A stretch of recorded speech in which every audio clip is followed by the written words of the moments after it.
I had just finished working late and was getting ready to head home. Little did I know that at the company elevator, I would witness a murder. The victim was my female boss. I quickly hid behind a wall, my exhausted body suddenly jolting with terror, every hair on my body standing on end. Thankfully, the killer didn't see me. He looked around to make sure no one was there, then lifted my boss's body, preparing to dispose of the evidence. Once I saw the killer leave, I finally breathed a sigh of relief. If the killer had spotted me, I would definitely have been killed too. I decided to hide in the restroom first, planning to wait until the killer left the building before going home. But when I pushed open the restroom door, I saw a bald man, the manager for my pharmaceutical company. He must have been killed by the same murderer too. I was about to move closer to check on his condition when I accidentally triggered the automatic flush sensor. Fortunately, the killer wasn't nearby. I quickly locked the door and could only hide in there for now. But then I suddenly realized the killer would definitely come back to deal with the manager's body. Staying here wasn't gonna work. Sure enough, the killer walked in, but he didn't rush to handle the manager's body. Instead, he first cleaned the blood off himself and then used the restroom. I had nowhere left to hide, so I crawled through the narrow gap at the bottom to the next stall. Since I'm small, I didn't make much noise.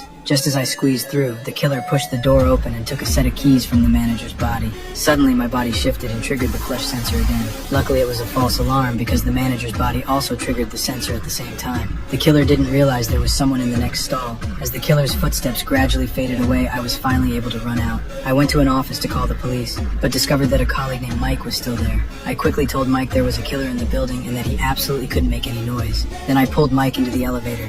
But the elevator seemed to be under the killer's control already. No matter what buttons we pressed, the doors wouldn't close. We tried to take the stairs instead, but the heavy metal door to the stairwell was also locked by the killer.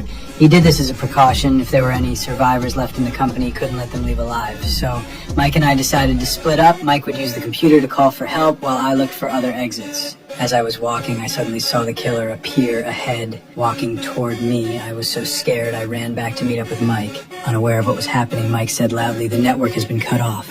Even though I covered his mouth, the killer still heard him. The killer followed the sound and walked in, finding the room empty, but with the computer still on. We held our breath and hid under the desk. Fortunately, the killer didn't find us. He just unplugged the power and left. However, we seriously underestimated the killer's intelligence. As soon as we ran out, the killer came back with a surprise attack. He only found Mike, who was trying to call the police. The killer pointed a gun at his head and asked if there were any other people in the company. Mike said he was the only one. I was hiding in the darkness, watching helplessly as the killer strangled Mike to death. I quickly ran back to my desk, planning to call the police with my phone. But of course, my phone was dead at this crucial moment.